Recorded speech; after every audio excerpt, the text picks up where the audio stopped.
ఒక కుర్రోడు యంగ్‌స్టరు బడుగు బలహీన వర్గాల నుంచి వచ్చిన కుర్రోడు సరే తనని తాను ఎస్టాబ్లిష్ చేసుకోవడానికో లేకపోతే గనక ఒక కొత్త ఉద్యమం తీసుకొస్తే తన పేరు గుర్తుంటది. ఎట్లా తెలంగాణ ఉద్యమం తీసుకొస్తే ఆ విభజన పాయింట్‌తో కేసీఆర్ సక్సెస్ అయ్యాడు కాబట్టి, మరొక విభజనవాదాన్ని తన పాట ద్వారా తీసుకొచ్చాడు. అదే మార్వాడి గో బ్యాక్, అట్లాగే గుజరాతీలను తరిమేయాలి.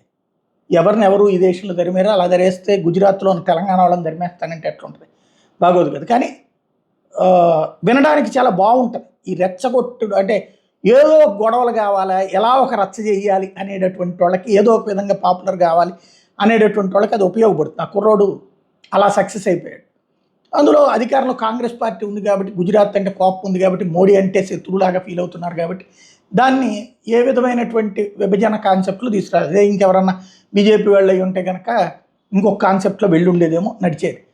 ఇప్పుడు బండి సంజయ్ స్పందించాల్సి వచ్చింది, ఏకంగా కేంద్ర హోంమంత్రి. ఇది చాలా పెద్ద కుట్ర, రోహింగ్యా గో బ్యాక్ అని నినాదించలేకపోతున్నారు. రోహింగ్యాలు ఏంది, బంగ్లాదేశీలు రోహింగ్యాలు ఇద్దరు ఉన్నారు హైదరాబాద్, వాళ్ళని గో బ్యాక్ అనలేకపోతున్నారు. అదే మార్వాడీలు గో బ్యాక్, లేకపోతే రేపొద్దున ఇంకొక హిందువులు గో బ్యాక్ అంటారు. ఎట్లా అన్నటువంటి పాయింట్ నిలదీశారు. తద్వారా ఒక కుర్రోడు తన ఉనికి కోసం, తన ఎస్టాబ్లిష్మెంట్ కోసం ప్రారంభించిన ఒక స్టేట్మెంట్, ఒక పాట, దానికి హిందుత్వవాదులు రైట్ చేసిన ప్రశ్నలు, దాని తర్వాత అతను కావాలని మరింత ఎస్టాబ్లిష్ అవ్వడానికి వివిధ యూట్యూబ్ ఛానళ్ళకి ఇచ్చిన ఇంటర్వ్యూలు, అవన్నీ కమ్యూనిస్టు భావజాలిక ఛానళ్ళు అనమాట.